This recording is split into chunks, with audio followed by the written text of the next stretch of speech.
Paz de Cristo, hermanos, muy buenas noches. Es un gusto volverlos a saludar a través de este medio y bueno, con el privilegio de poder compartir la palabra del Señor.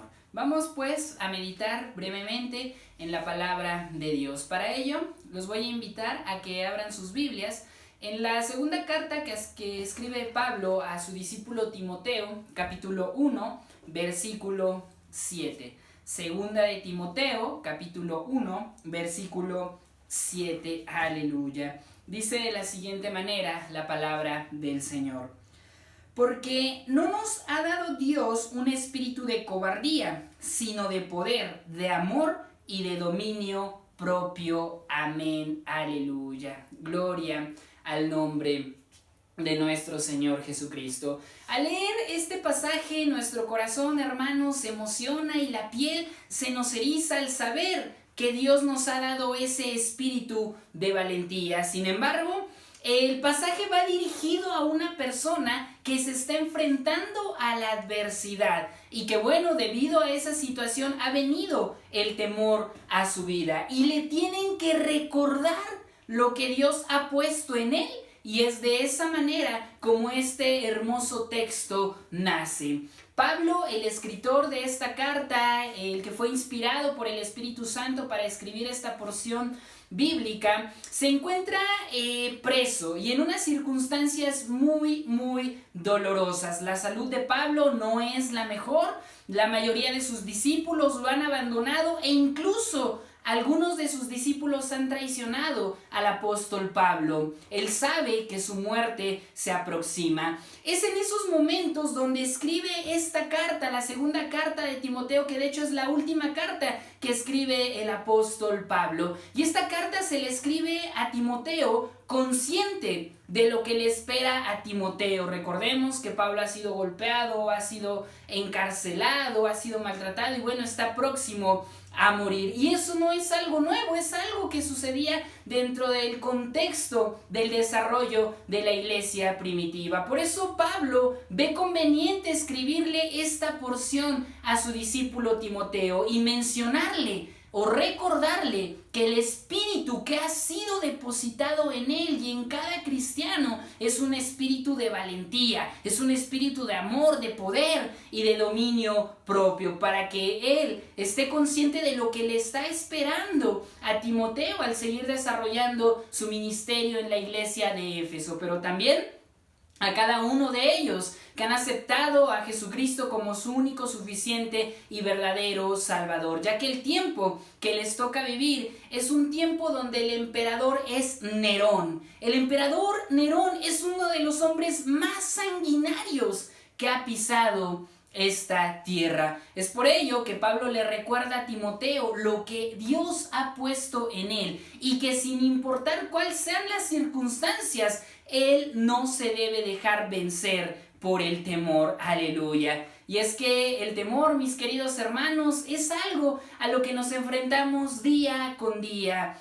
Todos los días de nuestra vida están marcados por tener temor de una u otra circunstancia. Sin embargo, nosotros como hijos de Dios podemos vivir libres de todo temor. Sí, escuchaste bien, hermano. Nosotros como hijos de Dios podemos vivir libres de todo temor, a pesar o sin importar de lo que esté pasando a nuestro alrededor. Nosotros podemos estar tranquilos y podemos estar confiados, aleluya, porque el espíritu que Dios ha puesto en nosotros es un espíritu de valentía, es un espíritu de poder y es un espíritu de dominio propio. Bendito sea su nombre. Sin embargo, hermanos, para que nosotros podamos dimensionar o conocer de mejor manera cómo podemos vivir libres del temor, necesitamos conocer cómo actúa el temor en la vida de cada uno de nosotros, pero también necesitamos saber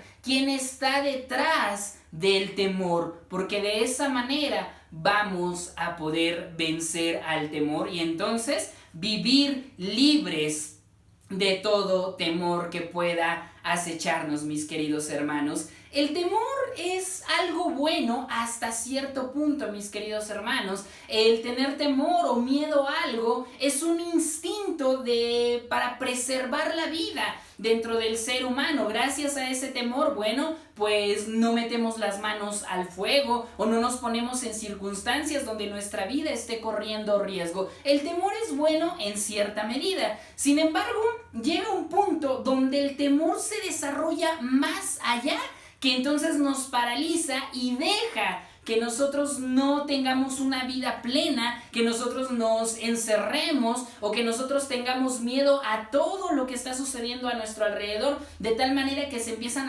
a desarrollar paranoias acerca de lo que está sucediendo a nuestro alrededor. Y bueno, para poder vencer al temor necesitamos saber cómo es que se desarrolla ese temor. El temor, mis queridos hermanos, se desarrolla meditando en las mentiras de Satanás. El Señor lo reprenda. Así es como se empieza a desarrollar el temor en la vida de cada uno de nosotros, pensando en todas y cada una de esas mentiras que el enemigo tiene para lanzarnos a nosotros. Para ejemplificar esto, te voy a invitar que ahí en tu hogar vayas en tu Biblia al libro de Números.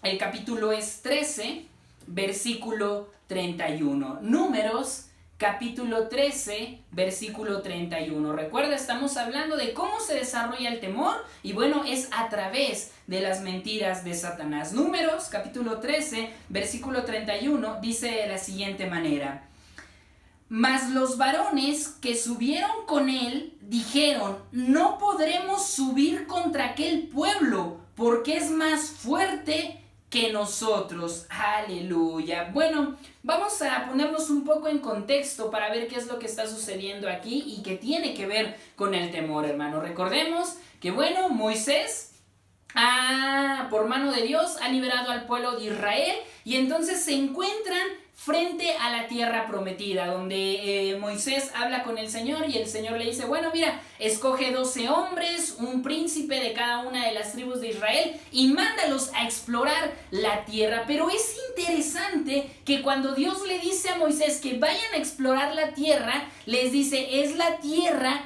que yo ya les he dado. No importa quién esté ahí, no importa el tamaño del pueblo, no importa que las ciudades sean amuralladas, ustedes no tienen que preocuparse acerca de eso. Mándalos para que exploren la tierra y vean que efectivamente es una tierra buena, una tierra bendecida, una tierra, como lo cita en muchas ocasiones, donde fluye leche y miel. Eso es lo que Dios les dice. Y entonces Moisés escoge a estos hombres, van, inspeccionan la tierra, pasan 40 días y entonces cuando regresan estos hombres nos encontramos con el pasaje que leímos, Números 13:31, donde estos hombres le dicen al pueblo: no podremos subir contra aquel pueblo porque es más fuerte que nosotros.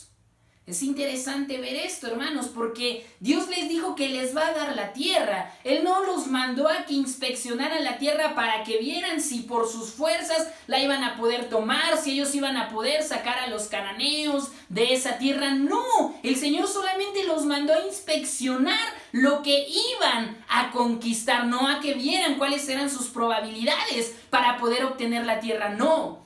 Pero entonces es ahí donde entra la mentira de Satanás. Estos hombres, 10 de ellos, empiezan a decir: es que cuando nosotros vimos esa tierra y esos hombres que habitaban, no, eran gigantes y nosotros éramos como langostas pequeñas. Y entonces dice: no vamos a poderlos derrotar, ahí habitan los hijos de Anak. Anak era un gigante de ese tiempo. Y entonces ellos empiezan a transmitir el temor a todo el pueblo. En otras palabras, mis queridos hermanos, ellos empiezan a transmitir las mentiras que Satanás había puesto en el corazón de esos 10 espías. Sin embargo, Gracias a Dios conocemos la historia, estaba Josué, estaba Caleb, dos hombres que se levantaron y dijeron: no es cierto, la tierra verdaderamente es buena y el Señor nos va a dar la victoria, bendito sea su nombre. Esos hombres no estaban escuchando al enemigo, esos hombres no estaban escuchando las mentiras que Satanás les estaba diciendo, mis queridos hermanos. Cuando el temor empieza a surgir en nosotros es porque hemos ocupado nuestro tiempo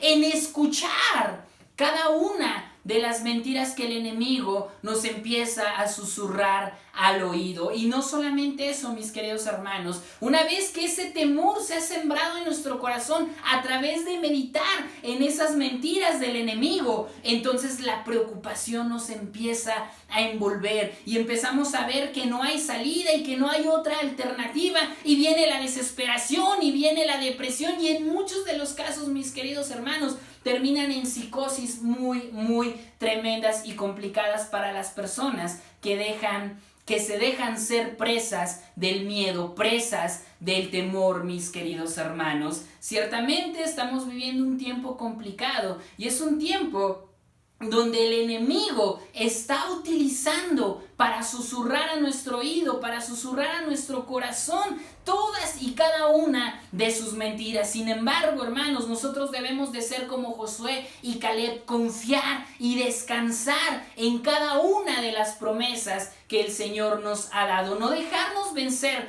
por la preocupación, ya que si nosotros nos preocupamos, dejamos de tener una vida libre, dejamos de tener una vida abundante y dejamos también de tener el control incluso de nuestra misma vida, mis queridos hermanos. Es de esa manera como el temor se va desarrollando en la vida de cada uno de nosotros. Y bueno, nos damos cuenta quién está actuando a través del temor, que es el enemigo, ya que así como la fe, mis queridos hermanos, es lo que mueve la mano de Dios, el temor es lo que incita a Satanás o mueve a Satanás para que nos siga diciendo sus mentiras. El Señor lo reprenda. Entonces Satanás es el que está detrás de ese temor, hermano. Y bueno, aquí no hay que confundirnos con el temor del Señor, no. Este temor tiene que ver con el miedo que existe acerca de las cuestiones que hay alrededor de nosotros, ¿sale?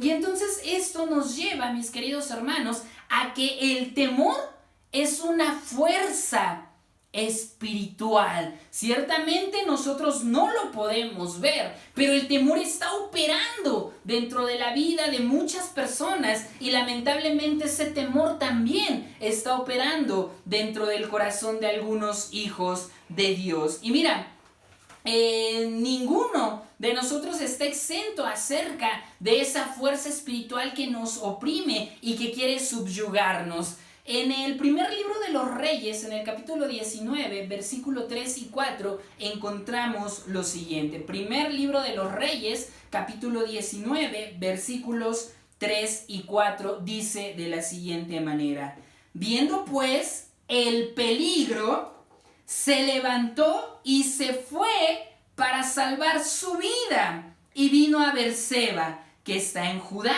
y dejó allí su criado. Y él se fue por el desierto un día de camino, y vino y se sentó debajo de un enebro, y deseando morirse, dijo: basta ya, oh Señor, quítame la vida, pues no soy yo mejor que mis padres. Aleluya. Aquí es el profeta Elías. Esto está hablando acerca del profeta Elías, y podemos darnos cuenta cómo esa fuerza espiritual que es el temor ha llevado a la desesperación al gran profeta de Dios, aquel que se conoce como el profeta de fuego, aquel que inspira a tanta gente y que lo vemos desafiando a los Baales. Ahora lo vemos sumergido en la desesperación debido al temor, a la opresión de esa fuerza espiritual, deseando morir, mis queridos hermanos. ¿Te das cuenta hasta dónde te puede llevar el temor? Hasta desear la muerte, así como el profeta. Esto resulta bastante interesante porque de hecho un capítulo anterior tú te puedes dar cuenta cómo Elías desafía a los profetas de Baal. Y entonces estaban en el monte Carmelo, Elías y los profetas de Baal, y de repente él los desafía, el Señor confirma su palabra, mandando fuego que consume el holocausto, aún el agua que había sido derramada es consumida por el fuego del Señor, y entonces Elías toma espada y empieza a matar a todos los Baales. ¡Wow! Ese es un relato sumamente impresionante y que nos llena de fe y nos demuestra cómo el Señor tiene el control de todas las cosas y que sin importar cuántos sean nuestros enemigos, el Señor nos va a respaldar, el Señor va a completar su obra. Sin embargo, un capítulo después, vemos a Elías deseando la muerte. ¿Qué cambió? Bueno, lo que cambió es la amenaza de una mujer. Él desafía a todos los sacerdotes o los profetas de Baal, mis queridos hermanos. Imagina la escena, cuánta gente había ahí en el monte Carmelo. Y Elías no tenía temor, Elías no tenía miedo. ¿Por qué? Porque él estaba confiando en la mano poderosa del Señor. Sabía que el Señor era el que lo había mandado a realizar ese suceso tan maravilloso. Pero después anda huyendo porque una mujer, bueno, no es cualquier mujer, pero bueno, una mujer ha jurado quitarle la vida, así como él le quitó la vida a sus profetas. Es Jezabel quien ha jurado quitarle la vida al profeta, pero es complicado poder entender, bueno, pero es que acaba de matar a tanta gente, a tantos profetas, vio que el Señor está con él y ahora lo ves como un niño escondido en una cueva bajo de un árbol pidiéndole al Señor que mejor ya le quite la vida a seguir sufriendo de esto. ¿Te das cuenta cómo es una fuerza espiritual el temor? Y esto empezó a surgir dentro de él, mi querido hermano. No era que las circunstancias, no, él solamente escuchó que Jezabel había dicho, así me hagan y aún me añadan los dioses si para mañana no le he quitado la vida a Elías. Solamente por eso. Y entonces él empezó a dejarse engañar por las mentiras del enemigo y decir, no, es que esa mujer es tremenda. Si ella dijo que te va a quitar la vida, no va a parar hasta que te quite la vida. Pero espérate, Elías. Tu vida no está en las manos de Jezabel. Tu vida está en las manos de Dios. Acabas de ver la gloria de Dios. ¿Por qué tienes miedo?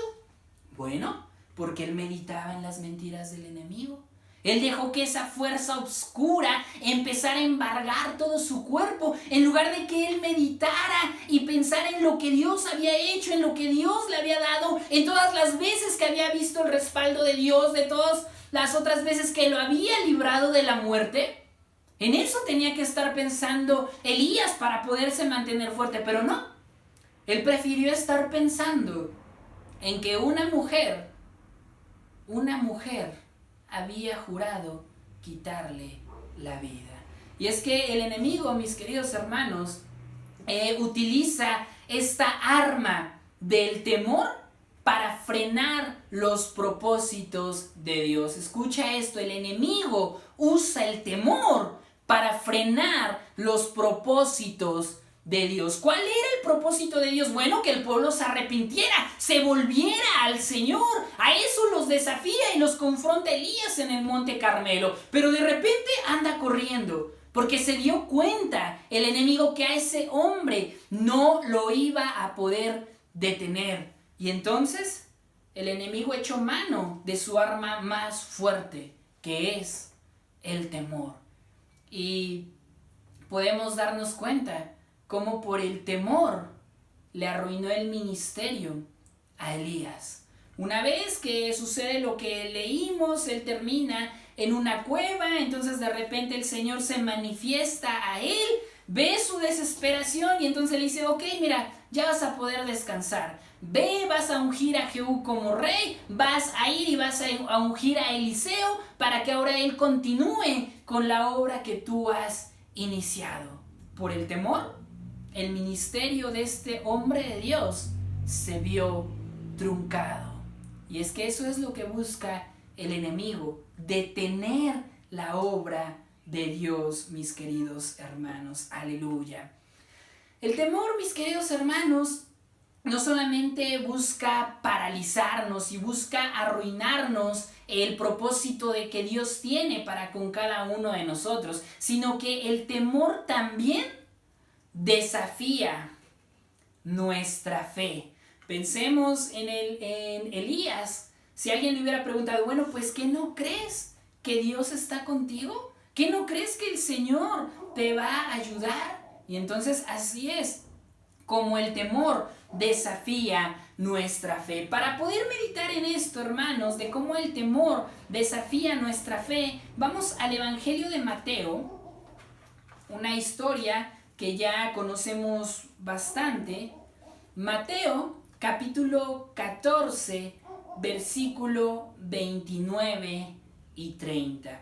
Dice de la siguiente manera la palabra del Señor. Mateo, capítulo 14, versículos 29 y 30.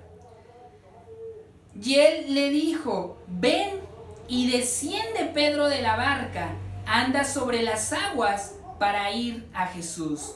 Pero al ver el fuerte viento tuvo miedo y comenzando a hundirse dio voces diciendo, Señor, sálvame. Aleluya.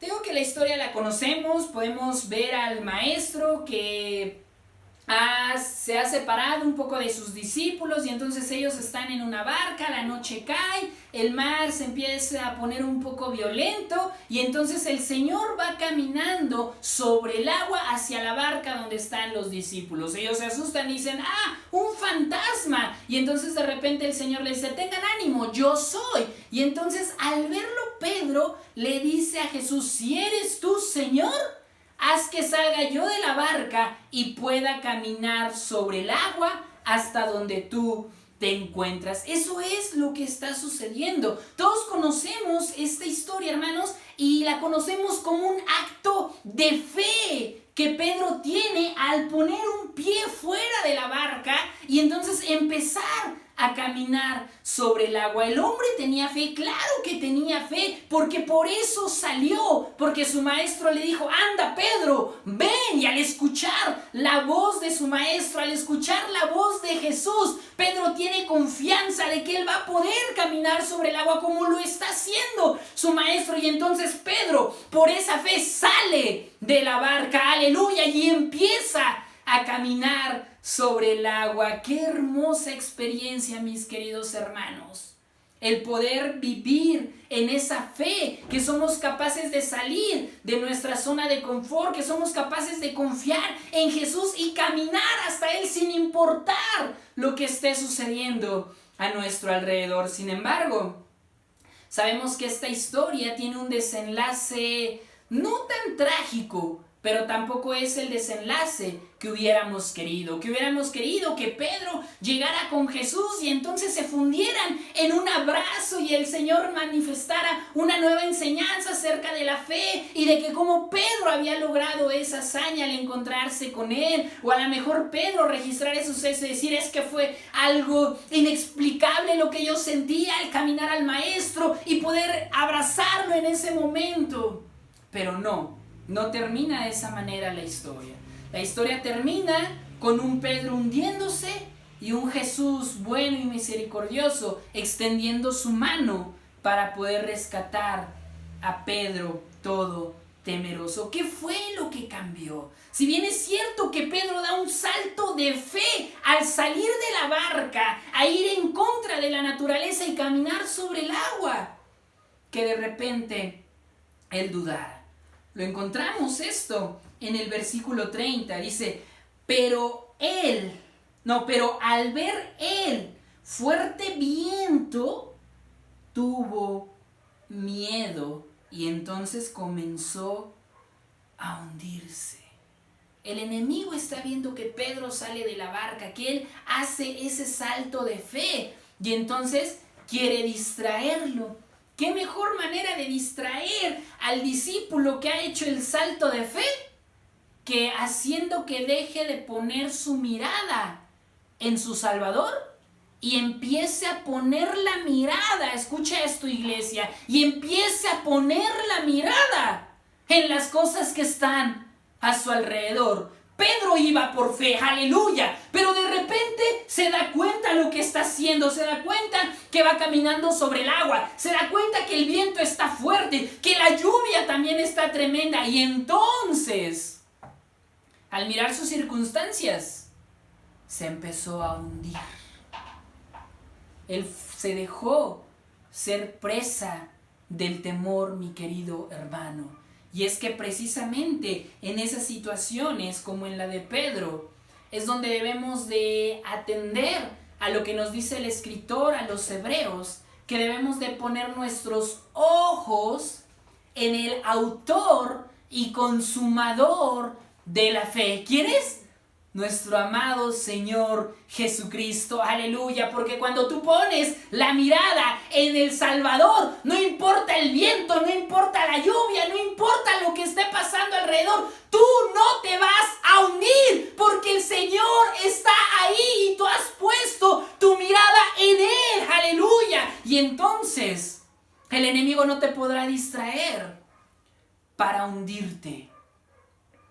No dejes que las circunstancias adversas que hoy estamos enfrentando, hermano, hagan que tu mirada deje de estar puesta en el autor y consumador de la fe. Si queremos salir de esto, mis queridos hermanos, debemos de centrar nuestra mirada, debemos de poner nuestra mirada en Jesús, no en las circunstancias, no en lo que está sucediendo alrededor, no en el viento que trata de hacernos dudar, no en la lluvia que quiere hundirnos, no mirar sobre lo que estamos caminando, sino mirar al Señor, mirar al Salvador, bendito sea su nombre, porque eso es lo que busca el enemigo, desafiar nuestra fe. A ver, ¿dónde está tu Dios? No que Él tiene cuidado de ustedes, no que Él es puro amor, no su palabra dice que no ha visto justo desamparado, ni su simiente que mendiga pan,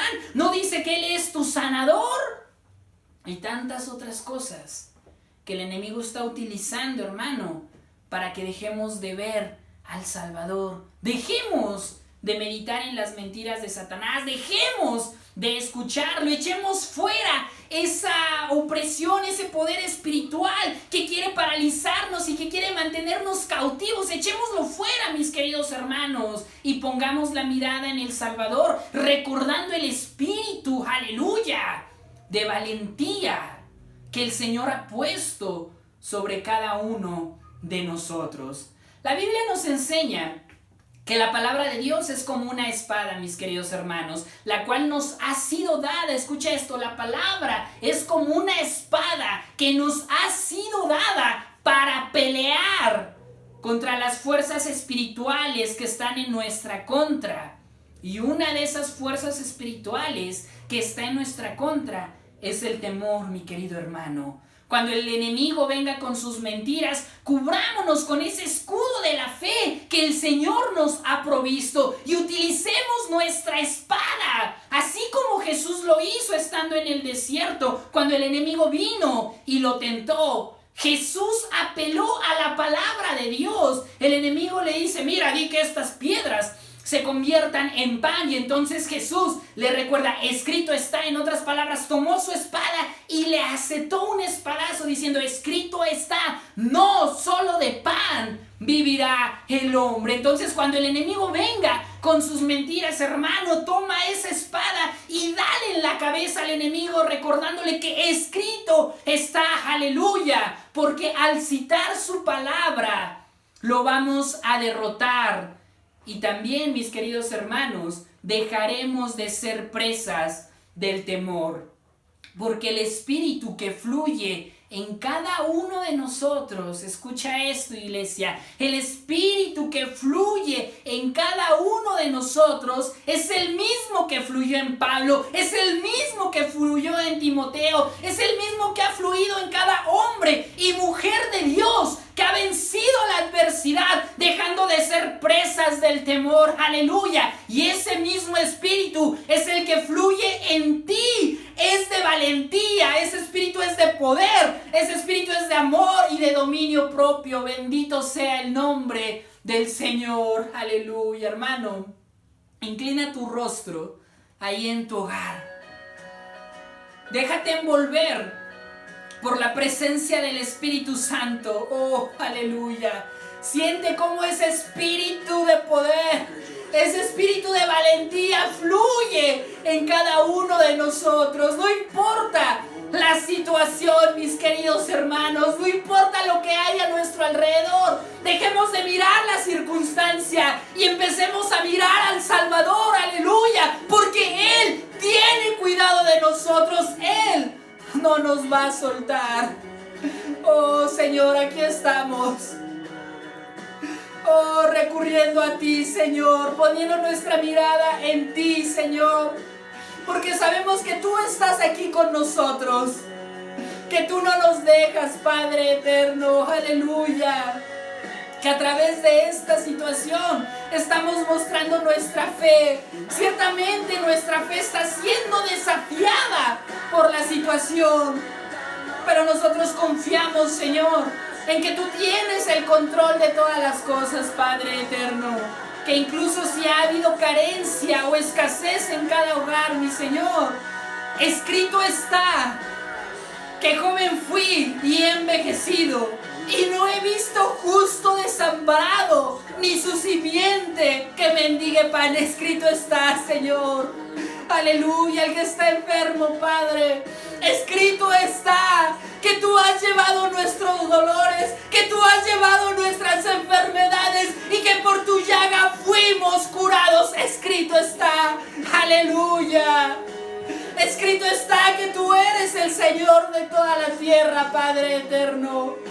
Escrito está que tú eres omnipotente, Señor Jesucristo. Oh, escrito está, Padre, que nuestras vidas están en tus manos, Señor. Oh, no nos dejaremos envolver por el temor, no seremos presas del temor, porque tú estás con nosotros, aleluya. El Espíritu Santo nos mueve y nos insta a ser valientes, a dominar el temor, enfrentarlo y salir avante, mi Señor Jesús, aleluya.